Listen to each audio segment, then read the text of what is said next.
I never meant to be anyone's hero. I was just a single dad haunted by one mistake. The night I lost a woman I loved. My daughter hasn't spoken since, and I've forgotten what peace feels like. But the night I pulled a terrified heiress from the rain, everything changed. I didn't know saving her would mean saving myself, or that she'd be the one to bring my little girl's voice back.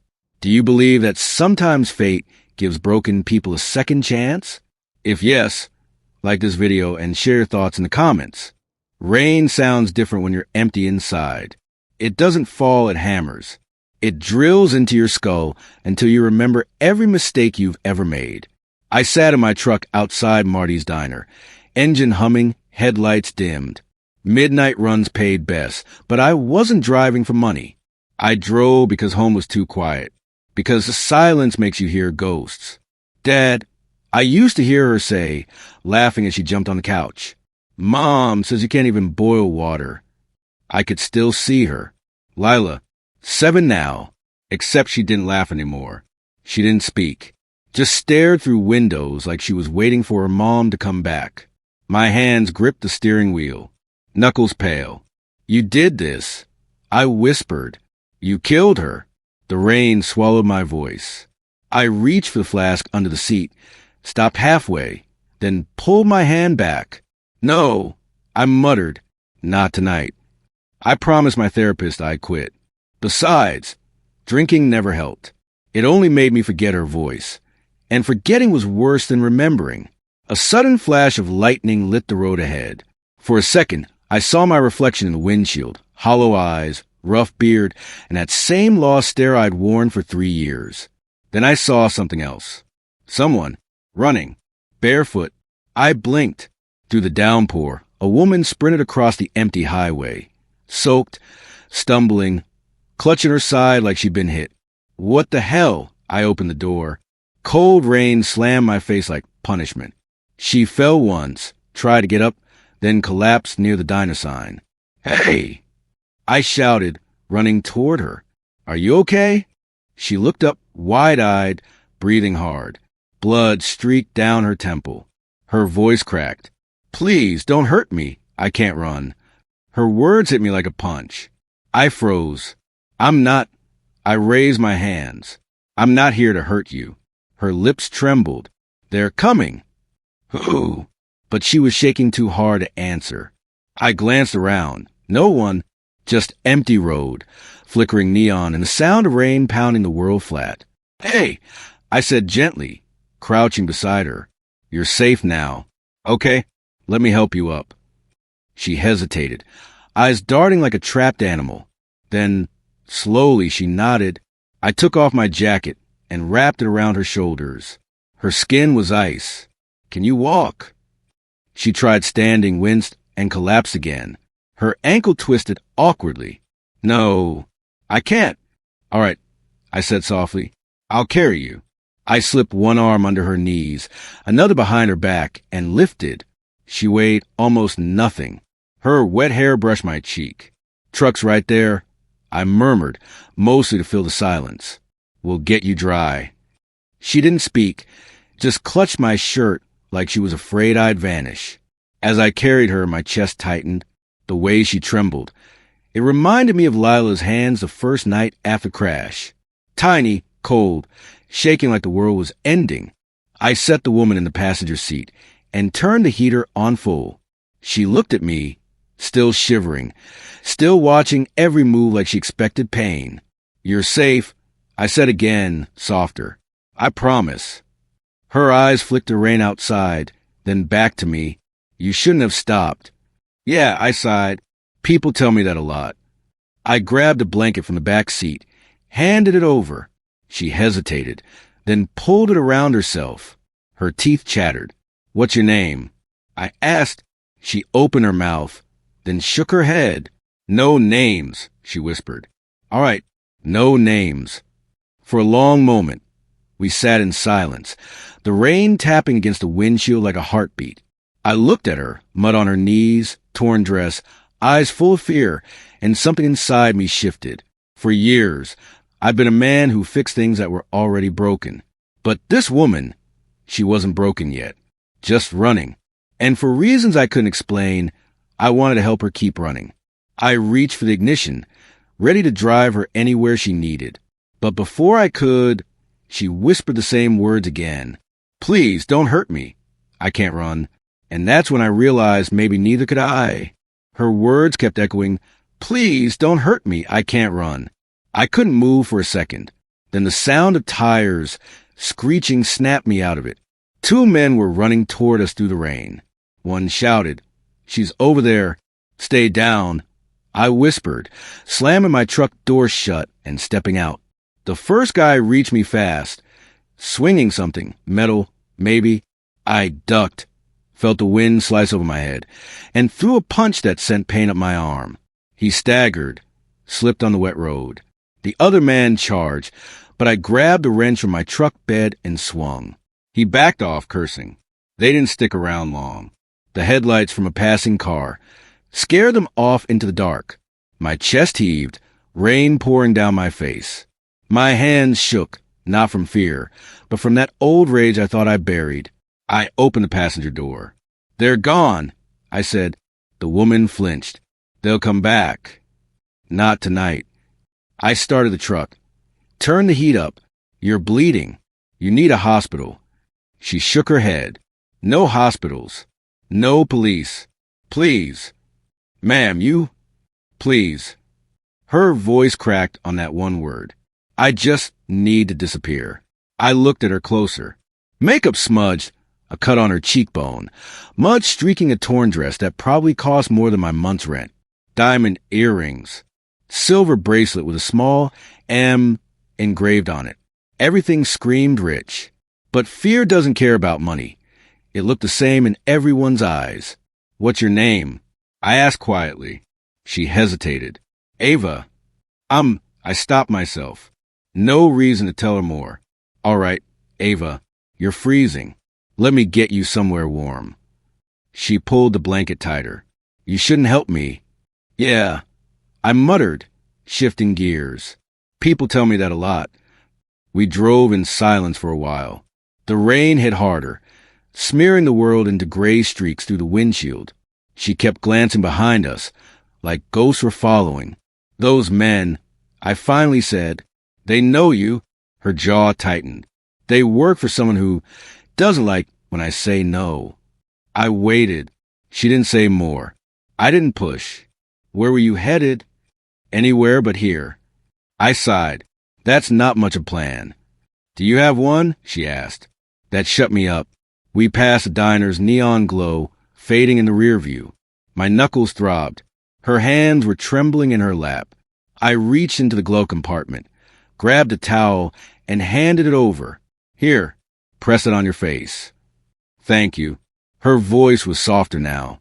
Still afraid, but steady enough to sound human again. How far is it? She asked after a few miles. To where? Your place. I froze.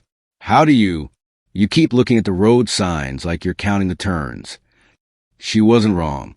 I didn't have anywhere else to take her, and she clearly couldn't go back. I just need one night, she whispered. Then I'll go. I should have said no. My record was clean, but my conscience wasn't. Another mistake could cost me my daughter. But looking at Ava, shaking, blood drying on her hands, I couldn't turn her away. All right, I said finally. One night. She exhaled, like she'd been holding her breath for years. Thank you. Don't thank me yet, I murmured. By the time we reached the dirt road to my house, her eyes were closing. She fought it, but exhaustion won. She slumped against the window, asleep, clutching her side like she was still protecting herself. I pulled over outside the cabin, turned off the engine, and just watched her breathe. Another mistake, I thought, or maybe the start of something I don't understand yet. The rain softened to a whisper. Somewhere inside, I heard Lila's small footsteps moving toward the door. Hang on, sweetheart, I whispered. We've got company tonight. And for the first time in a long while, I wasn't sure if I was rescuing someone or being rescued myself. I told myself she'd leave in the morning. That was the deal. One night, then she'd be gone. But when I walked into the living room at sunrise, she was still there, curled up on the couch, blanket tangled around her legs, rain-damp hair stuck to her cheek. Her ankle looked worse. Swollen, purple. I cursed under my breath. She stirred when I sat the coffee mug on the table. "Hey, morning." Her eyes blinked open slowly. "What time is it?" "Just after 7. You hungry?" "I don't want to be a problem." "Too late." I muttered. "You want eggs or toast?" A small smile flickered, then disappeared. "Eggs, please." I went to the kitchen. Lila was already there, sketchbook open on the counter. "You drew already?" She nodded. I drew her. Her, the lady on the couch. Lila pointed with her pencil. "She looks like someone from a storybook, but sad." I leaned over to look. Ava's face in pencil lines, soft, fragile, eyes half closed. My daughter had caught something real there. "You're getting good," I said quietly. Lila grinned. "Is she staying?" "No," I said too quickly. "Just till her foot's better." Lila looked disappointed. She said, "Thank you last night," like it hurt. That made me pause. "Yeah, I noticed." I carried the plates out. Ava tried to sit up straight, biting her lip as her ankle shifted. "You didn't have to cook." "It's just breakfast," I said. She ate quietly, slow, like she wasn't used to sitting at a table anymore. Lila kept peeking over a cup at her. Ava noticed and smiled. "That's a pretty drawing," Ava said. Lila beamed. "You saw it?" "I did. You're very talented." My kid's cheeks turned pink. That tiny smile of hers. God, I hadn't seen it in months. After breakfast, I helped Ava to the armchair. She hesitated. "I should go." "On that ankle? You'd make it maybe 20 feet. I don't want to drag you into something you can't fix." I folded my arms. "Lady, I fix tractors, plumbing, and 8-year-old tantrums. I can handle this for a day." She looked at me for a long time. "You really think I'm worth that trouble?" The question hit harder than I expected. "Everyone deserves a safe night," I said. She smiled faintly. "Then maybe just one more." That evening, I tucked Lila into bed early. She whispered, "Is she okay?" "I think so." "Can we keep her?" I chuckled. "She's not a puppy, kiddo." Lila frowned, but she looks lonely. When she drifted off, I sat in the dark living room. Ava was asleep again, except she wasn't resting. Her body twitched, face twisted. "No." "Victor!" "Please," she murmured. "Don't." I stood there frozen. Whoever Victor was. She feared him enough to keep saying his name like a curse. I wanted to wake her, but something told me to let her fight it out. When she finally went still, she whispered one word. "Run." The sound stayed in my head long after I turned out the lights. Morning came with static from the old radio. I flipped it on out of habit, sipping coffee, half listening, until I heard her name. Ava Morgan, missing for 3 days, presumed kidnapped. Authorities suspect foul play. Surveillance footage shows a dark pickup truck near the scene.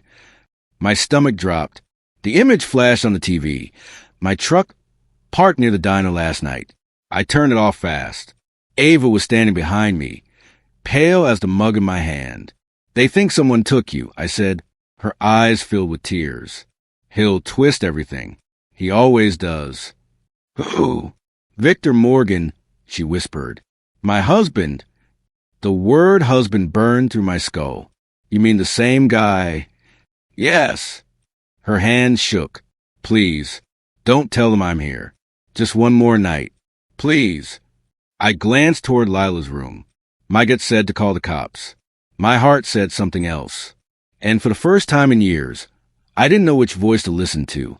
I couldn't sleep after what she said. "Please." Just one more night. That plea looped in my head long after the lights went out. By morning, I knew something was wrong before I even turned on the TV. The sound of static filled the air, and then her face again. Perfect hair, a smile that belonged to a magazine cover. But the words below it made my stomach drop. Heiress Ava Morgan, still missing. Local man suspected. And there it was. My truck, parked right where I picked her up. I just stood there staring until my phone buzzed on the counter. Tom, what the hell's going on? My boss barked. Your damn truck's all over the news. It's not what it looks like, I said quietly. It never is. Don't bother showing up tonight. You're done. The line went dead. I dropped the phone. It rang again, unknown numbers, same tone. News stations, cops, neighbors. All wanting the same thing. My version of the story. But no one wanted the truth. I looked over at Ava. She was sitting on the couch, knees pulled to her chest, eyes wide. They think you took me, she whispered. They think I kidnapped you. She flinched. If I leave, I die. Something in her voice made me stop pacing. What do you mean? Her fingers twisted the blanket. He doesn't like losing control. Victor, he doesn't forgive, not even when you're the reason for the bruises.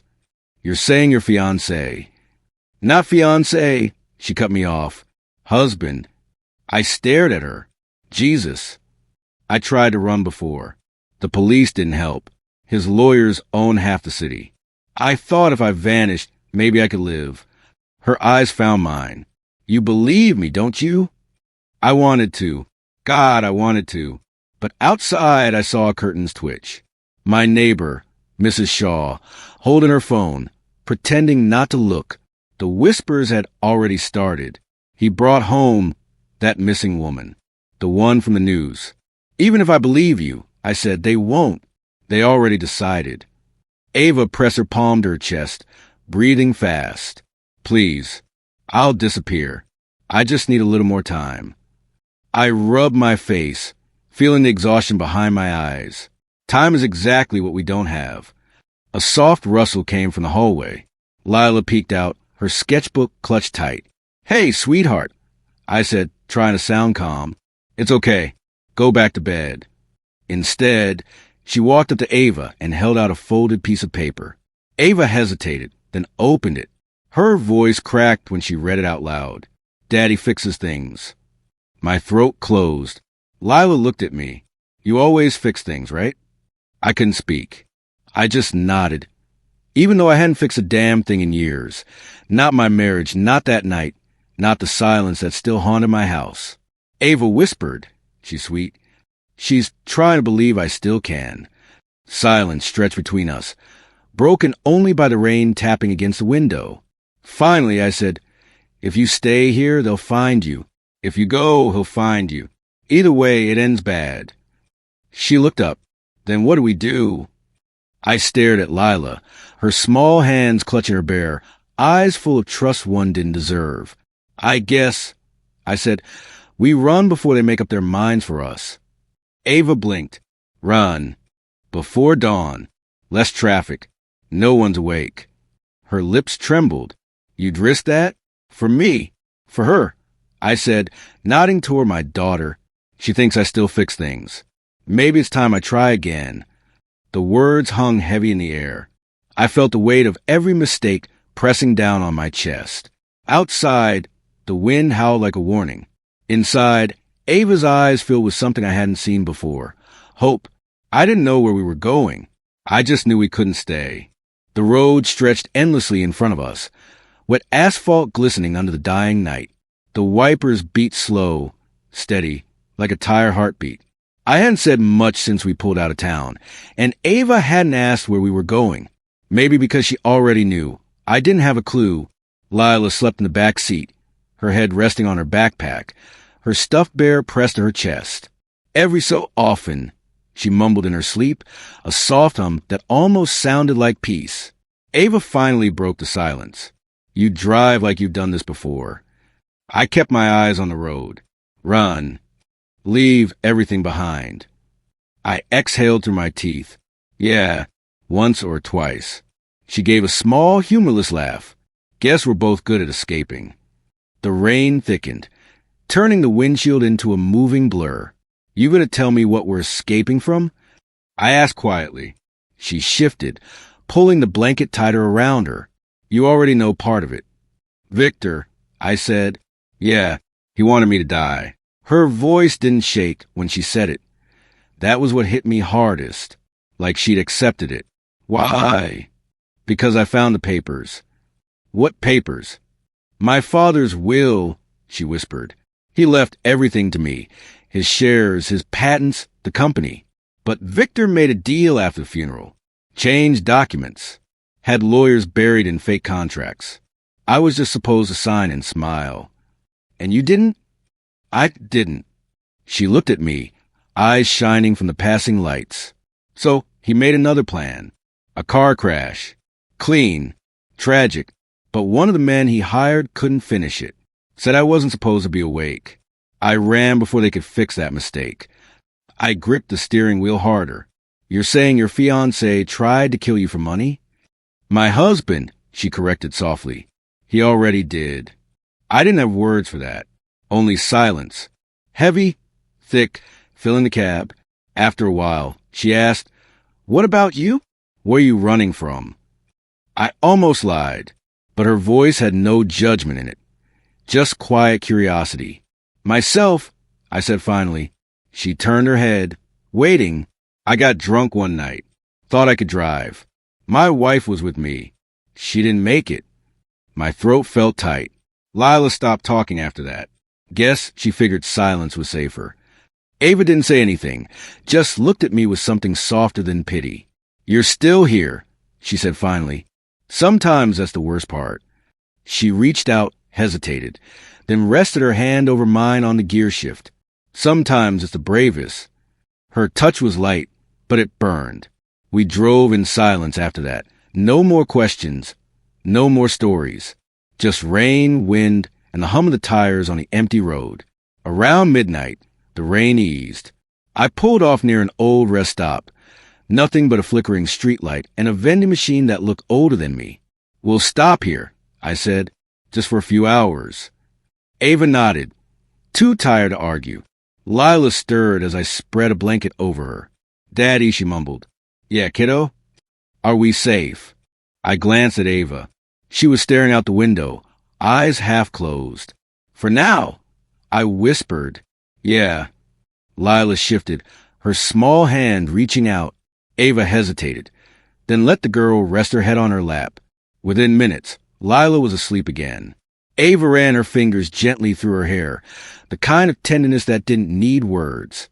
The truck was quiet, filled only with the sound of rain easing into silence. I leaned my head back, eyes half open, watching them both. For the first time in a long time, the world didn't feel cruel. Just quiet. Still, maybe running didn't always mean losing. Maybe sometimes it meant finding a reason to stop. The fire crackled, like it was whispering secrets we didn't want to hear. The old cabin smelled like wet wood and dust. Wind slid through the broken windows, and the storm outside beat against the roof like it wanted in. Ava sat close to the fire, her knees pulled to her chest. Lila slept near her, the blanket rising and falling with each soft breath. For the first time since we ran, I felt something close to peace, fragile, like a bubble that could burst with one wrong word. Ava broke the silence first. This place, how did you find it? Old hunting spot, I said. Haven't been here in years. My dad used to bring me when I was a kid.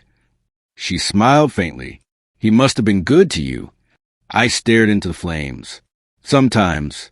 Mostly, he was just there, like me. She tilted her head. You mean quiet? Yeah, I said, letting the words sit between us. Quiet, tired, angry at things that didn't matter anymore. Ava leaned forward. Who did you lose, Tom? I didn't answer right away. The fire popped, and I watched the spark die on the old floorboards. My wife, I said finally, her name was Emily. Ava's eyes softened, but she didn't interrupt. That helped. She painted sunflowers. I said, my throat tightening, so they looked like joy that didn't know it was temporary. I was drinking that night. She told me to pull over. I didn't. The word scraped my chest raw. When I woke up, it was raining. The glass was everywhere. She wasn't breathing. Lila hasn't said a word since. Ava didn't move closer, didn't tell me it wasn't my fault. She just said quietly, that must hurt every time you breathe. I looked at her, the firelight flickering in her eyes. Yeah, I whispered, every time. For a moment, I thought I'd said too much. Then she reached out and touched a small scar above my eyebrow. the one the crash gave me. Her fingers were cold, gentle. "What are you doing?" I asked, my voice rough. "Reminding you that you're still here," she said. "That means something." Something broke inside me. I didn't even feel the tears at first. They just came, hot and unstoppable. My chest shook, and I pressed a hand over my mouth to keep quiet. But I couldn't. Ava didn't move away. She just leaned her forehead against mine. "You've carried this too long," she whispered. I didn't remember the last time I cried. Maybe the hospital. Maybe the funeral. Maybe both. When it finally stopped, the silence that followed didn't feel empty. It felt clean. Then I heard it. "Daddy." It was soft, uncertain. I froze. My head turned toward the little shape under the blanket. Lila was sitting up, eyes glossy, lips trembling. "What did you say, sweetheart?" My voice cracked. She blinked, swallowed, and said again, louder this time, "Daddy." My knees gave out. I dropped beside her, holding her face in my hands. "Say it again, baby. Please." She smiled through tears. "Daddy." I couldn't speak, couldn't breathe. Ava was crying too, hand over her mouth. I pressed my forehead against Lila's. "You're here?" I whispered. "You're really here." Her arms wrapped around my neck, small and warm. "Don't cry," she said.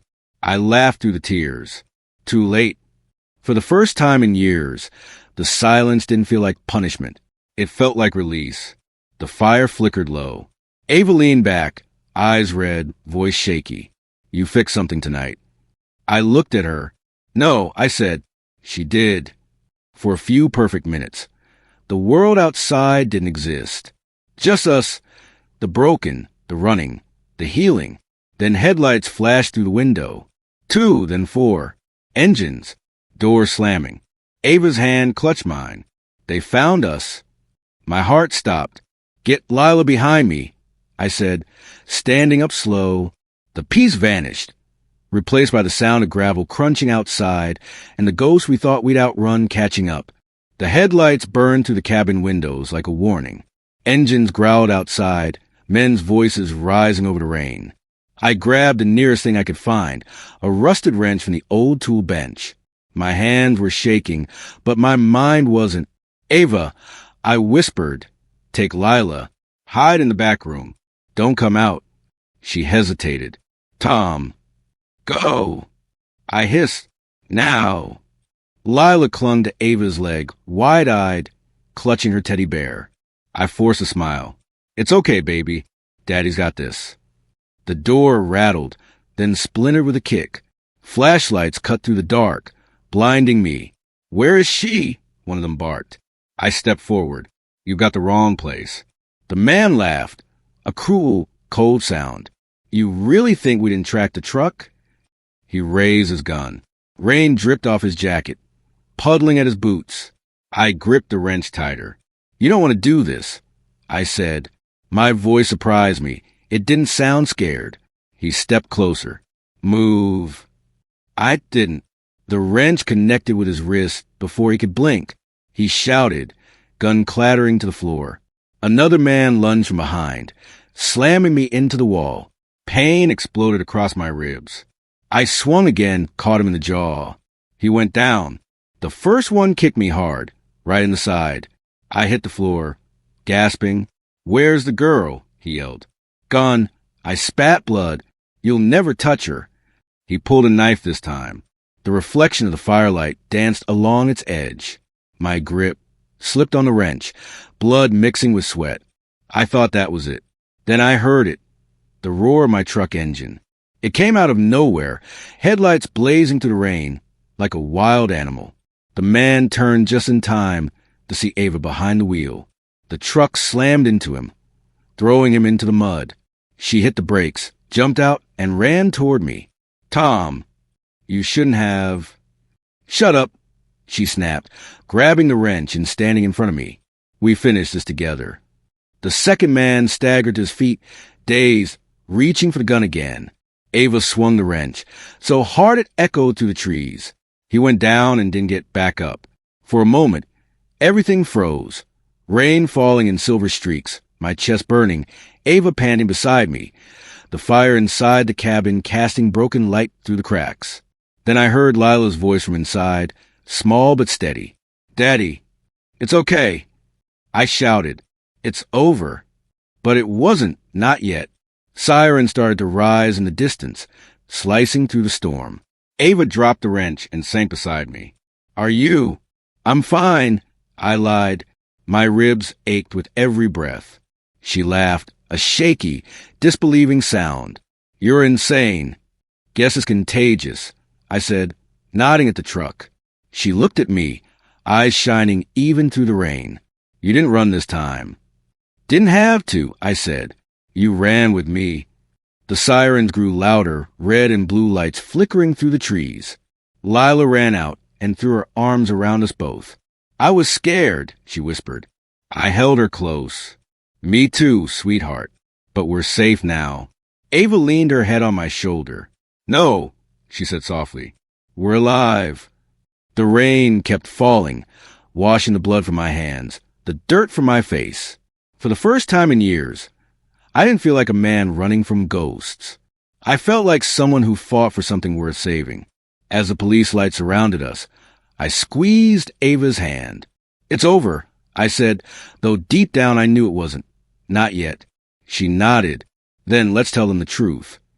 The storm had burned itself out by morning. What was left were flashing lights, wet gravel, and the smell of smoke. Victor was in handcuffs when they loaded him into the cruiser. I just stood there, holding Lila's hand, watching the man who'd hunted us finally look small, powerless. One of the officers turned to me. "You're clear, Mr. Hayes. We got your statement. You did what you had to." I nodded, but inside I didn't feel clear. I felt hollow, like all the fight had drained out of me the second they said it was over. Ava was taken away in an ambulance. She'd lost a lot of blood. Her arm slashed during the struggle. I wanted to follow her, but they kept me behind for questioning. By the time I reached the hospital, dawn was breaking. Lila was asleep in the chair beside me now, clutching her sketchbook. The nurse had given her crayons to keep her busy. On the first page, she'd drawn 3 stick figures, me, her, and Ava, standing in front of a cabin with a big yellow sun overhead. For a moment, my throat closed up. When I finally walked into Ava's room, the morning light was spilling through the blinds. Her face was pale, but her breathing was steady. I stood there longer than I should have, just watching her chest rise and fall. Her eyes fluttered open. "Hey," she whispered. "Hey yourself," I said softly. "You scared me." She smiled weakly. "You look worse than I do." "I always do after getting run over by a night like that." Her laugh cracked into a wince. I reached for the water cup, held it for her. "Easy." For a moment, neither of us said anything. The hum of machines, the faint smell of disinfectant, the quiet rhythm of Lila's pencil scratching the corner. It all felt surreal. Then she said it. "You saved me." I froze. I didn't know how to answer that.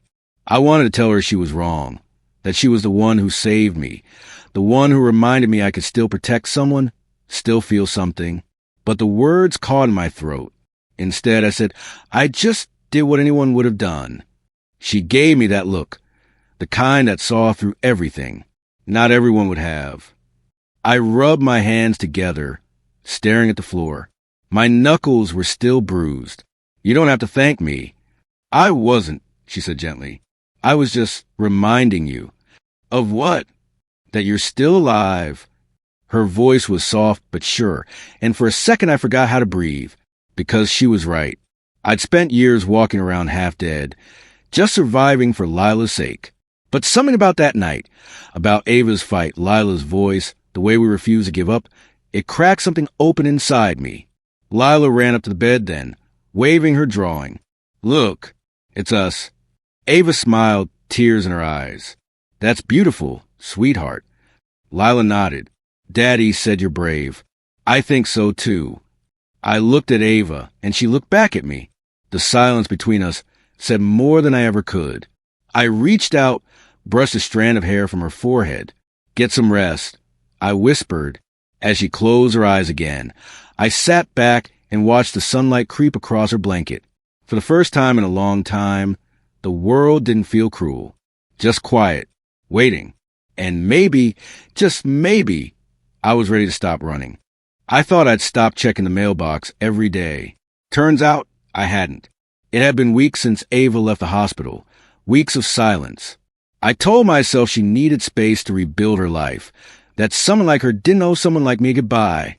Still, when I saw that cream-colored envelope with my name written in soft, looping ink, my hand shook. I stood on the porch for a while before opening it. Lila was drawing chalk flowers on the steps, humming some tune she made up. The sound of it almost kept me grounded. Almost. Inside was a folded sheet of paper and something wrapped in tissue. The first line hit me like a punch. You gave me back something money couldn't. Safety. I sat down, the porch creaking under my weight. Her handwriting danced across the page, steady and graceful, like she'd written with a calm I couldn't yet understand. When I was hiding in your cabin, I thought I'd lost everything. But you reminded me what it felt like to be seen without fear, to be human again. I exhaled, staring at the trees beyond the yard. The leaves had started to turn. Change had a way of sneaking up on me lately. I unfolded the tissue paper. Inside was a small silver bracelet, delicate, old-fashioned, the kind someone's father might have given them. This was my father's, she'd written. He said it protects the ones who still believe in second chances. I think it belongs with Lila now. Lila looked up just then, curious. What's that, Daddy? I crouched down and fastened the bracelet around her tiny wrist. It's a gift, I said quietly. From your friend? She asked. Yeah, I said, my throat tight. From a friend who's really brave. She studied the bracelet for a moment, then smiled. It's pretty. I'm going to draw her a thank you picture. I smiled back, even though my eyes stung. The last line of the letter stayed pressed against my heart long after the paper folded shut. When you forgive yourself, come find me. That night, after Lila fell asleep, I sat by the window, listening to the rain tap against the glass. It reminded me of that night at the cabin, the one where everything changed. I could still hear Ava's voice, trembling as she said, "Don't hurt me. I can't run." And I realized I'd been running just as much as she had. From my past, from the accident, from myself. But she was right. Neither of us had to run anymore. In the months that followed, I worked, fixed cars, packed lunches, and listened to Lila's laughter echo through the house like a song I thought I'd lost forever.